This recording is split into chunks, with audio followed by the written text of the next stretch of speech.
Yeah, tough season. Yeah, it's hard to put all your thoughts together, and I think Jeff talked about it, just the quality of student athletes we have. I'm really proud of our guys, and it's a good feeling as a coach to know that you're getting an effort. They're quality people. They care about each other. They love representing the university, love representing the city. All that being said, they want to win, and we want to win. And it's been challenging, playing great teams, and the results. I don't know if they're fair results in terms of our talent ability. I think 2 games ago, we played Charlotte. Charlotte came in here on a real hot streak. I think they won 5 or 6 in a row, top 30 team. And we didn't play our best. It was a disappointing performance. And not the soccer aspect, it's just the competitive aspect. And I think what we're finding, especially in this conference, when we're playing more East Coast teams, and they're tough. They're mature. They're tough. They're making it a battle. And our guys, I think we at times maybe let ourselves off the hook a little, that we want to play soccer, that we want to play this technical, tactical, high-level game. But, we talk about it as a team. You have to earn the right to play that way and to have the ball. You have to match the physical nature of your opponents. You have to match the intensity. And you got to love the one-on-one battles. And we still need a little bit more of that, but our guys are growing, and they want to be good. So, every day we get an opportunity to train. It's an opportunity to get better, and I feel the guys have that in them. So the Charlotte game, definitely disappointing. And then quick turnaround, and we went down to Miami to play Florida International, which was, I think, 25th going into the game. And it was a 0-0 tie, which, I'm not going to take I mean, you're not going to focus on positives. It was a tie. We went down there to win. Every game we play, we want to win. And I thought the guys battled. We did some things well. Finishing piece wasn't there in terms of putting the ball in the net, and that continues to kind of be our Achilles heel. But the guys went after it. And we have one regular season game left this Friday night against Florida Atlantic. Big game, the outcome's going to decide whether we go to the conference tournament or not. That's definitely our plan. And it's senior night, and we're playing well. So, I'm excited for it. Every game's a test and an opportunity to improve. And I think that's where you got to leave it today. It's not about reflecting on the season, because we assume that we're going to do well Friday, and we're going to get, kind of a second life in the conference tournament. And we're going to be prepared, and we're going to be confident. So that's where I am right now. Is there a heightened sense of urgency just to even try to get to it? I think by definition, yeah, there's a lot of urgency. Yeah, I mean, season could be over Friday night. I don't think that way. There's, we think every game, going into every game, we're going to win. And our guys, I sure hope our guys think that. As a coaching staff, we sure do. That's our expectation. In terms of your guys creating chances, you talk about them being more physical. Do you feel like they're in the right position? They just need to take that next step in that position? Yeah, I mean, it's a half yard here. It's, winning a tackle, being committed to going through a tackle, winning a ball in the air.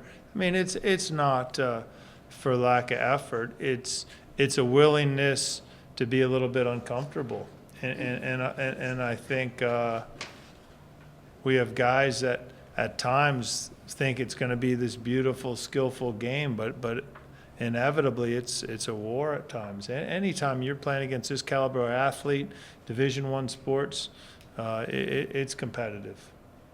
Why aren't these games decided with penalty kicks? And what's it like to fly all the way to Miami, nobody scores, and it's a tie, and you guys fly home? And ties are a funny one, isn't it? Yeah. And you say, should it be decided by penalty kicks? Is that really the alternative? And if you look at it, in most places, in the world, if you go on the road and you play against a top team and you get a tie, it's a good result. You know, I don't think that's really the American mentality as much. I think it's more you grow up with it in other countries, and we're the only sport that really allows it, and it is a funny one because you either feel that one slipped away from you, which we usually feel it slipped away from us if it's a tie, but at the same time, there's a few games where you're like, hey, we haven't been good, and we were fortunate to get out of it with a tie, and not as much. So, you know, you're not going to change it right now. That's for sure. And I think as American sports fans and growing up with, it's not something we're used to. Well, Coach, doesn't it kind of hurt the ratings for soccer? I mean, the fans want to see a win, and you go watch a game. It's not good for television to watch a game 0-0 and nothing happens. I mean, doesn't the fans get disappointed? In this country, I think. But it's, you know, I don't know how to answer that really because I grew up here. So we're used to winners and losers. If you grew up overseas and soccer's the main game, I guess you have a different perspective. And maybe it's a more of a realistic perspective that, hey, sometimes a tie is great, that you got out of there with a tie and you change your tactics a little bit. You know, I think whether it's right or wrong, we have the mentality we're going to go for it every game and we expect to win. And that's what we want out of our players. So, you know, yeah, you can't be happy with it. Only one win since September 30th. Is it because you're playing better teams, or are the guys not doing something? Combination. We're playing really good teams. And we're not playing up to our potential. I mean that has to be your answer as a coach, and you have to look at yourself. And in any way you look at it, if you're underperforming, whatever aspect of the organization's underperforming, that's my responsibility as the head coach. And that's what you got to analyze, and you have to critically evaluate yourself. And I think that's your job as a head coach. If things are going great, you want to give credit to your guys first and your staff. And if things aren't going, that's your responsibility, you know, to find ways to make it work, what pieces need to change, how your approach is, and yeah, pretty critical on myself. It's tough. I'm never going to be a guy who's happy with losing. That's not what we want to develop with our players. That's not a mentality we're going to have, and it's not going to be looking for excuses either. It's not youth. It's not bad bounces. You can't get in that frame of mind. So Florida Atlantic's in last place right now. They're obviously going to want to win. What do you expect to see from them on Friday night? I think they're going to want to win. I think you're right. I think they're going to play hard. I mean, everybody plays hard. You're talking about 18 to 23-year-olds. They're playing hard, and you hope they expect to win. You don't like to play against an opponent that is already defeated. We haven't seen it. I haven't seen it. You rarely see it. So I think it's going to be a tough game. What about style-wise? I think they'll probably play a little defensive and look to counter against us. They have nothing to lose in the sense that, you know, that they're not doing so hot. So I think they're going to be loose, and they'll be excited for the game. And it's a good group of players. They're talented. It's not going to be easy, that's for sure.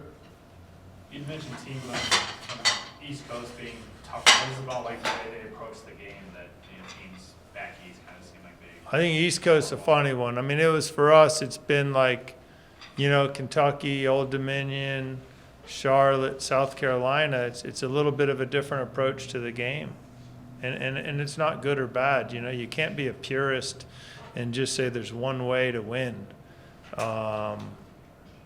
You can make that decision as a coach on how you want to play and how you want to develop players and what you look for in players.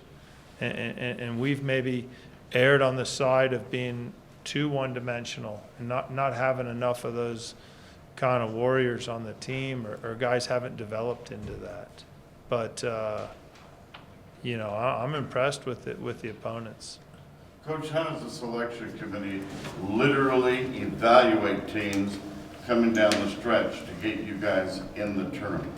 He's got to, it's just, at this point, we got to take care of business Friday, and you got to have a good run in the conference tournament. It's not really probably worth looking too far ahead for us. I mean, whatever the statement was, is there a sense of urgency? Yeah, there's a sense of urgency. You got to win Friday or the season's over.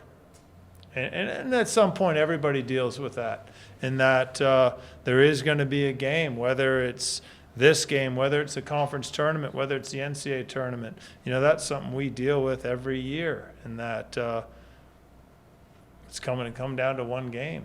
And we've been fortunate, it's been regular season, it's been conference tournament, it's been NCAA tournament, it's been an NCAA championship. We've never won that final game. We've tied it in theory, in that if you lose in penalty kicks, it counts as a tie. But yeah, it's a cruel game at times. But we have a proud group of guys and a proud coaching staff, and we take a lot of responsibility in our performance. Can you just talk about what Josh Adai has meant to the team this season, and especially what Adrian Moore Delgado's gone through? These guys are just stable guys. I mean, more than anything, they epitomize what a student athlete is. I mean, humbling in that they're both engineering majors and they both have a 4.0 GPA and they're Division I athletes. They're phenomenal, in terms of they're what you want to have as a student athlete. They're going to be successful men, they're leaders, competitors, and just such hard workers and really smart too. You can't fake getting a 4.0 in engineering. So no, I'm really proud of those guys, and want them to go out on a good note. Well, they're going to go out on a good note, but I want them to go out on a winning note. Yeah, they'll be missed. Obviously, the best way through to the NCAAs is through the conference tournament, but how many teams out of this conference do you think have a legitimate shot of maybe getting in? Six of them. Oh, six. 5 of them are ranked, aren't they? Yeah. No, it's been quite a season. Have you ever had a season where half your games have been overtime? You played 16 and half of them are in overtime? Have you ever had something like that? Nope. That's crazy. I mean, we haven't been scoring goals. I mean, what can you say, But we got guys that have the ability to do it. So all we can do is encourage them and support them and keep working on it so that we're going to do it on Friday. It's not because of losing faith in them or lack of effort. It's just an interesting one. It's how players handle pressure. You just never know. And that's been an interesting one this year, to see how guys have dealt with pressure. And it's a great learning experience. At least keep an eye on the women in San Diego this week. The women in San Diego, Playing today. Yeah, hoping they win it. To get to the NCAA tournament, you need to get in the Conference USA tournament and then Win a couple games. get to the finals? Is that what that means? Yeah, that's what I would think. Got to win Friday. That's, play well. Sure. That's where it starts. Well, thanks a lot. Thank you.